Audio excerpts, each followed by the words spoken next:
आज हम अपठित गद्यांश से संबंधित प्रश्नों को किस प्रकार से हल किया जाता है इसके बारे में जानेंगे। अपठित गद्यांश से संबंधित प्रश्न हर बार परीक्षा में पूछा जाता है। आप सभी इससे भली भांति परिचित हैं, लेकिन फिर भी कई बार कुछ बच्चे इसके उत्तर देने में गलतियां कर जाते हैं। तो आज आपकी उसी समस्या का निराकरण करते हैं।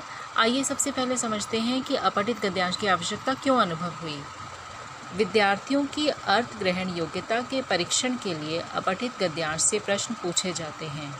अपठित का अर्थ है पूर्व काल में ना पढ़ा हुआ, मतलब ऐसा गद्यांश जो आपने पहले कभी भी नहीं पढ़ा हुआ है। बच्चे स्वयं किसी विषय को पढ़कर कितना समझ पाते हैं तथा भाषा पर उनका कितना अधिकार है, उनकी इन्हीं क्षमताओं का आकलन करने में ये प्रश्न सहायक होता है। तो देखो बच्चों, पाठ्यक्रम में इसे शामिल करने का उद्देश्य यही रहा है कि बच्चे विषय को पढ़कर कितना उसे समझते हैं और किस प्रकार से अपनी भाषा में उसे व्यक्त करते हैं। इस बात का परीक्षण करने के लिए ही परीक्षक वो अपठित गद्यांश से संबंधित प्रश्न वो पूछते हैं।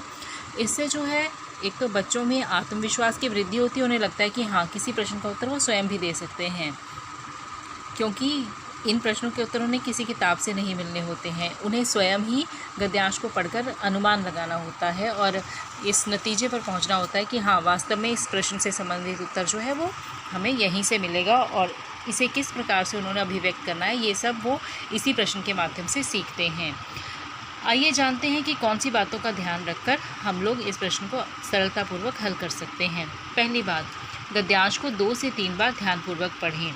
गद्यांश पर आधारित प्रश्नों के उत्तर वो देने से पहले ये ज़रूरी है कि आप गद्यांश को 2 से 3 बार बड़े अच्छी तरीके से पढ़ें और समझें और उसके महत्वपूर्ण विचारों को रेखांकित करें। दूसरी बात जो ध्यान देने योग्य है कि जब आपने 2 से 3 बार उस गद्यांश को पढ़ लिया है, तब आप उसके महत्वपूर्ण विचारों से थोड़े बहुत परिचित हो जाते हैं। तो उस समय पढ़ते समय ही आप पेंसिल से उन विचारों को रेखांकित कर लीजिए। तीसरी बात, प्रश्नों के उत्तर गद्यांश के आधार पर ही दें। ऐसा ना हो कि गद्यांश किसी और विषय वस्तु के बारे में आपसे बता रहा है और आप उसका उत्तर किसी और ही तरीके से या किसी और ही आधार के ऊपर दे दें। ऐसा नहीं होना चाहिए। प्रश्नों के सभी उत्तर उस गद्यांश में ही छिपे रहते हैं। हमें आवश्यकता है ध्यानपूर्वक उन्हें खोजने की। चौथी बात शीर्षक से संबंधित है। शीर्षक 2 से 3 शब्दों में ही होना चाहिए और गद्यांश से संबंधित होना चाहिए। अक्सर बच्चे इस प्रश्न का उत्तर देते समय गलती कर जाते हैं। उन्हें लगता है कि शीर्षक मतलब एक बहुत लंबी चौड़ी पंक्ति तो वो अक्सर बहुत 1 या 2 पंक्तियों में शीर्षक लिखाते हैं। ऐसा नहीं होता है। शीर्षक मतलब टाइटल क्या है।